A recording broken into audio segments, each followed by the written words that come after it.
I'm Kate Amon.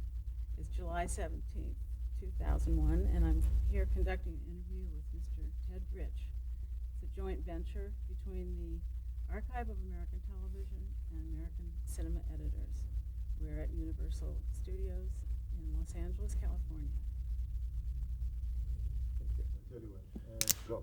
Check Come on. 1 1 2 I don't 1 have a check pocket. 1 2 3 4 5 6 7 8. Okay. Can you tell me when and where you were born? Well, I was born in 1929 in the Philippines, in Manila, and after at the age of 11, my family moved to Beverly Hills just before World War II. And why was your family in the Philippines? My father was in business there, in the lumber business, and my mother had all the kids, and there were six of us, six children, and we all grew up there. And my older brothers used to come to States for their college education, and I was the youngest, and things were bad, getting bad in 41, so we moved the whole family, sold everything and moved to California and settled in Beverly Hills. So that would be before the war. That's just before the war, 1941. We arrived in May of 1941. And I spent my grade school and part of it in high school years at Beverly High, and went to UCLA, and I was a business major there. And meanwhile, I met my first wife at Beverly High, which is one of the fortunate things, I guess, that got me eventually into the picture business, because I got married in 1950 at the old age of 20, and I was trying a few things. The Korean War had started, and I wasn't doing that great, but my father-in-law happened to be head of editorial at Universal Studios. And so he suggested, he says, why don't you try the editing world? Try this. And that's how I got into the industry, because I was a business major in college. And I got a job at a film library at the Hal Roach Studios, which doesn't exist anymore. Mm-hmm. And I used to run the office and answer the phone. It was a small library, fairly new. And in my spare time, I learned how to handle film, and I'd look at all the different shots and on the moviolas that they had. And we had a couple of editors that were working in the library, because the industry was at a slow period in the early 50s. And that's how I got into the editing guild, because film librarians come under the editors guild. And Can I yes. just back up a Sure. little bit, because I want to go back into your high school and your education. But were you interested in the movies? Not at all. It didn't enter my mind. It just, because I was a business major, and I never even thought of it. And, because I had never been around it. But after getting married and knowing my in-laws who were in the industry, and my wife had an uncle who was a composer, early composer, and he had, composed some wonderful old-time songs, and I got influenced that way, and I tried it, and I happened to take to it, because they didn't have film school at UCLA in those days. Well, I noticed you went to a directing workshop at UCLA. I just took it just to learn. They had it, that was after I was in the industry. I'd go in the, at UCLA, they had a director's workshop. And I'd go there, and it was very interesting, but it never really intrigued me, because I found dealing with the actors was not the easiest. Okay, so we'll go back and get a little bit of family background. Very good. Your father's name? My father's name is Isidore Rich, and but he went under a nickname called Sonny. And that's what we always knew him as that. And it was your name, Ted Rich? Ted. At, at Oh yeah, always Theodore, was. yeah. Always was. And when we settled in Beverly, it was so different because I'd been to the United States a couple of times prior to that. I'm one of those fortunate young people that travel around the world because my dad had the best deal for a company. His company was owned by English company, and their main office was in London. And being head of the company in the islands, he had a 4-week vacation every year, but every 4th year he got a 6-month trip because he had to go back to the home office in London. So they'd give him, he got first class tickets because they didn't have a plane in those days that you could travel in. So they gave him steamship tickets, first class, for 2. And what he did is traded the 2 first class for cabin class. It's is a little different. They don't have that today. And he took all the kids, and we'd go around the world. In 6 months, we'd go all the way to London and all the way back by ship, through the Panama Canal, through the Suez Canal. It was a great experience. So I was one of the few people before World War II who'd seen a lot of the world. At a very early age. I went through, the first time I went through the Panama Canal, I was 5. It was quite an experience. And went through my mother was born in Egypt and in Alexandria, even though she's French, but and I got to see the pyramids at that age and all of it. I had a great background in my early years, and that's my reason for I enjoy travel a lot now. Still do. And what was your mother's name? Annie. Was her first name, and my mother in those days had Greek servants, and the way she was schooled in Europe, she ended up speaking 8 languages, and fairly fluent in most of them. I learned French and Spanish easily because my mother was French, and it made it easy for me. So I had Spanish in high school and French in college, and I took to languages fairly well. Did you have international friends? Not really, Not too much. no, because once you leave, it's such a great distance, but I made great friends at Beverly, and people that, I grew up with, they did very well.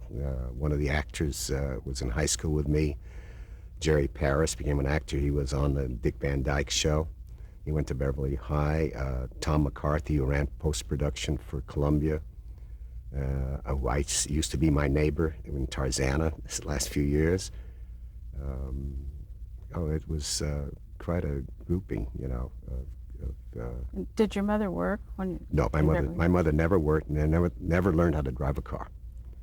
She did, because in the islands she had 6 servants, and she had a driver for her when she had to go around, shop or go visit friends. It was a different kind of life, because we grew up in a world that is unknown to a lot of people. We had the first car I remember because there were 8 of us, was a 7-passenger convertible Buick, 4-door convertible, and it was fabulous with 2 jump seats, and the whole family would drive around on a Sunday in this great car, which I wish I owned today. And in school, what were your interests or hobbies? Well, Beverly was known for tennis and swimming, and I wasn't a great swimmer, but they had that magnificent swimming pool that when basketball season came, the court closes over the pool, and they got the money for that from the oil wells that are on the school grounds and outside of the school, which exists today, and they got a royalty for that, and that's how they built this fabulous gym. But I was a tennis player, and I played football. I got a letter in football in Beverly, and I loved tennis, and I played tennis for years. It's a great game. Yeah, I enjoyed it. We had some junior champions came out of Beverly High because of one of the few schools that pushed tennis. We had all the courts there and everything. So it was a great advantage going to the school. How good it is today, I don't know, but it was wonderful. And I have 2 sons, and both of them went to the same grammar school, and both graduated Beverly High too. And what are their names? My older son is James, and my younger one was Stephen. And They're not kids anymore. Okay, so when you went to UCLA, you had every intention of being a businessman. Just going in business, that's right. I was a business ed major, and I figured that would cover almost any area. And, when the Korean War started, and then I got married at a very young age, and I started, in various areas of work just to see what was going on. I You didn't go into the service then? No, I got my selective service sent me a letter New Year's Eve. I got it of 1950, and I had to report in January, and I did, and I was classified 4F because I had had some stomach problems which have long gone, and they wouldn't take me, so I missed that, and which I'm not too ungrateful for, but even though it might have been a great experience. So, when I was in college, I hit a lot of I was in a fraternity, and all my fraternity brothers, a great number of them, had come back from World War II. They had gone back to college, and I was, I graduated at age 17, and I was with, young fellows that were 21 who were old to me, and had been in the war and had killed people, possibly. So it was a learning experience for me. So your father-in-law was then the one who Yes, my father introduced you to the influenced business. me. He just he didn't force it, but he just thought, he said, "Why don't you try it? You never know. What have I got to lose? There's nothing. I wasn't doing anything too exciting, other than just working, just daily. So I tried it, and I just took to it. I have a faculty, I think, I get along with people very easily, and you have to handle it, which you do in our business, because you're dealing with creative people. If they're sensitive and they're insecure, and so they always want you to be on their side. And in post-production, I've always felt, once I went into administration, that the post-production department is there to help you, not hinder you, not make it a problem. You do what we can for the show. The show is the most important thing. And it has always worked for me. I wish everybody felt that. Well, Well, did he recommend you for a job? Yes, or he did, you- for the library. For the first one? Yeah, he knew that was available. And that was Hal Roach? That was no, it wasn't. It was an independent company on the Hal Roach lot. And there were a number of companies, like there are today. There was commercial companies that were on and all. And this was a library. And, he sold stock scenes to all the different studios. And I'd even do the delivery. I'd have to go to the laboratory. But everything was on film in those days, And you always had the problem of somebody trying to make a copy, which you could in those days, make a copy of a print. So we used to have this, just put out what we called a scratch print. We'd run a scene through a sync machine with a point and put a scratch right down the center of it so that it couldn't be used. Because there are people who didn't want to pay that per foot price. So this way, that eliminated that problem. Because if you had a clean print, the laboratory could knock up a dupe. It wouldn't be the best, but it would be free. And nothing's better than free. So that's... Sorry. Yes. Is this for television? Or Well, for everything. features, For or- anything. We sold stock to everybody, whoever wanted it. And it was a wonderful background, because when I went into editing, when I became an editor, it's amazing what you can do if you understand how to get around a problem that you have with a stock shot of any kind. And you can build whole sequences that way if you're creative. And there are both, I discovered creative editors and non-creative editors. Because editing is creative, and it makes the scene. It's the timing, the pacing that gives, and tempo that gives a scene, makes it work. That's how you sell it.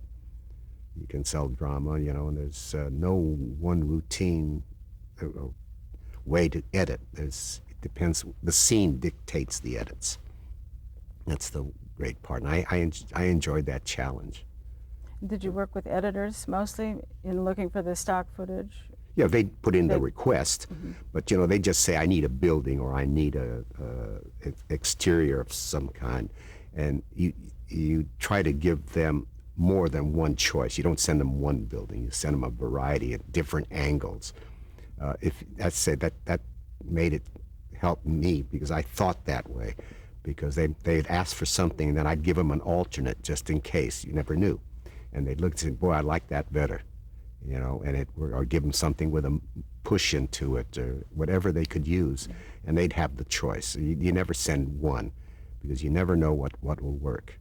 Because people just say, let's put a stock shot here of a city or something, but you can give them a variety of that area, and it's amazing what they can create. And then you can make a little, not quite a montage, but it gives it movement. Instead of some stationary stock shot of something. If there's, I as an editor, I never liked dead footage. I always liked something moving because it keeps your eye going and makes a scene flow. So you started thinking that way from Right the very from beginning. the very beginning, yeah. And that just happened. No one ever trained me for it. It was just I just took to it. And Well, then how did you move over to apprentice editing? Is that next? That's yeah. Well, as a librarian, somebody offered, a wonderful editor, Gene Fowler, brought me in a feature at the Goldwyn Studios, what is now Warner's Hollywood, on this theatrical, and I worked with him on that, and I learned by observing. I wasn't afraid to stay the evenings or come in on the weekend if they were working, just to observe what they were doing. And then when that picture ended, I got an opportunity there was an opening for an apprentice at Desilu. And Lucy was going to start their third season. That was 1953. And I went over there and was their apprentice for a period, and then the assistant moved on to another project, and I was offered the assistant's job on the Isle of Lucy show with Bud Molan. And Dan Kahn was running the department those days. And I spent... Can I back up just a Sure. second about, since this was the early days Uh-huh. of television, I'd kind of like to know when you first saw television and when you got your first TV set. I got my first set. In the family, I was the only one that had one. It was in 1951. I got my first set, and it was, I think, an anniversary gift, and it was not inexpensive, but it was black and white with a round tube. It was a set, and Zenith made a round tube set, and it was in black and white. And about 2 years later, when color first came out, which was, I guess, in the late 50s, 60s, I got a color set.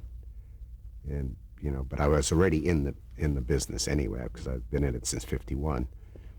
And it just, it's interesting to watch movies and see how they're done. I used to love to go to the different cutting rooms when I had some time and work with the editors, because editing is, even though I happen to take to comedy, I spent so many years on it, but there's a different way to edit. And every editor, has his own way of working, and I got some good training working with different editors in the industry. It helps you, and most editors were very gracious about having you watch them. They like to teach, and then once in a while they'd let you have a scene that you put it together. That's how you learn.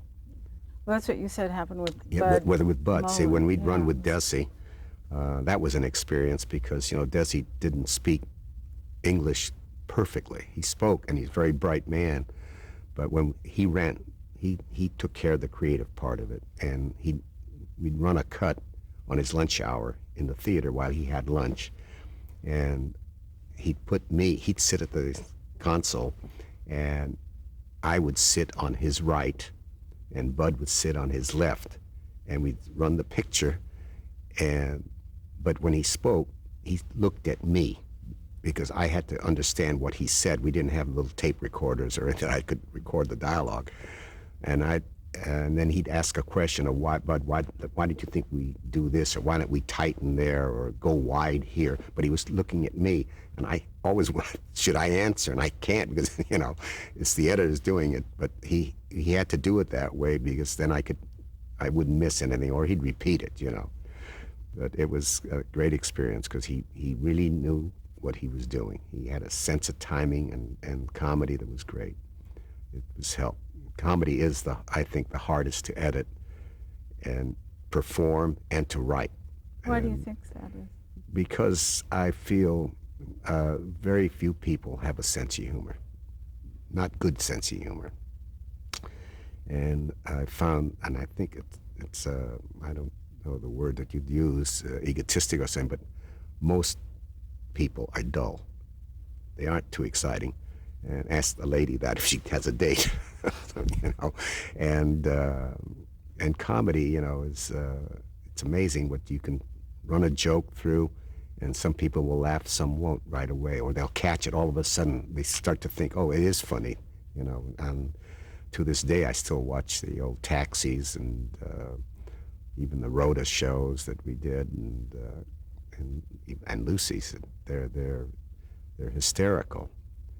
And a lot of the jokes people don't catch. They fly. Even on the Seinfelds are hysterical. And I saw one last night that was just wonderful on the repeats. And so. And do you think the editing contributes? Absolutely, because you have to understand comedy is so different, because sometimes it's the reaction to the joke that plays better than the joke itself.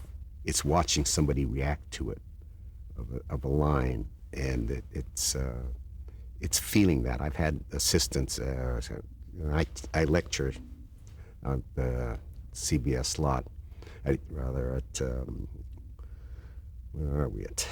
The Columbia College, and editors, these are young prospective people who are writers, producers, and directors and editors. And sometimes they say, well, would you cut here or there? I said, there's no rule for that. It's the scene that commands that. It dictates it to when you go close or why do you. Now, not everybody will do it the same way, but as an editor myself, when in film days, you'd go to the theater to look at your dailies. And by the time I finished dailies and got back to my cutting room, the scene was basically cut in my mind. I could see the way it was going to flow. But there are people, anybody can edit if you just understand the language. You cut, but it can be very monotonous. You have plump line, close-up line. But it's dull. But editing should flow, and a good editor gives you that pacing.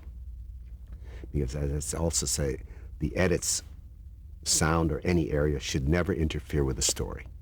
You should, if a well-edited movie or TV, whatever it is, you aren't conscious of the edits. It should just go along. You say, my God, the movie's over, even though it's a 2-hour or whatever it is, it's all over.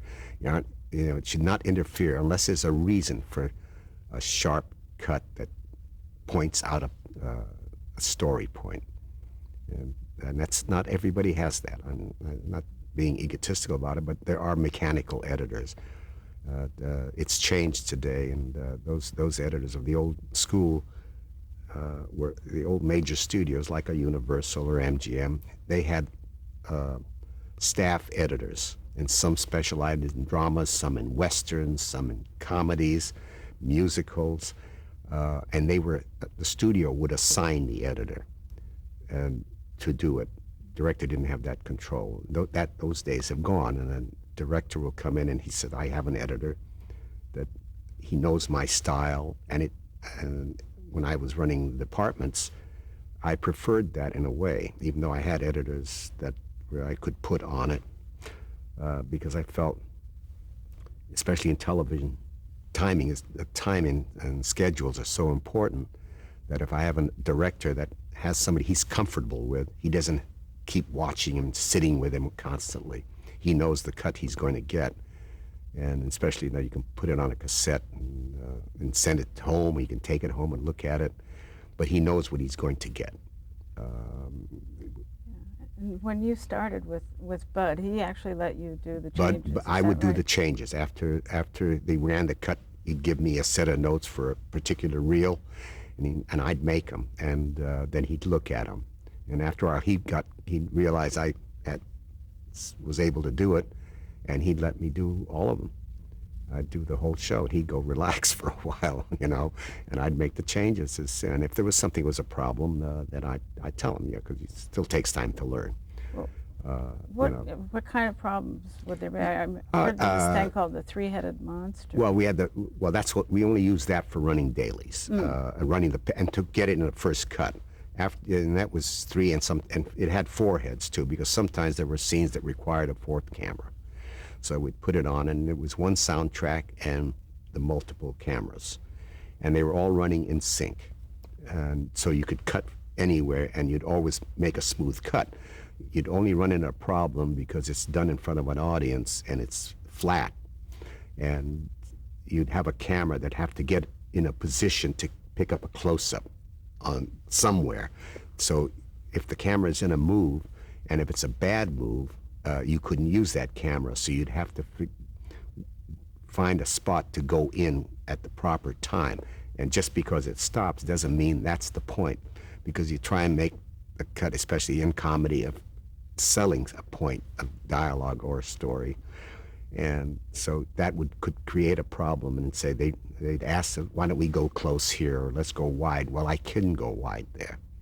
And as long as you can explain that to a director or the producer, he understands it. If you don't make a bad cut, because he'll say, why did you cut in that, it looks like a jump, or you just don't do it.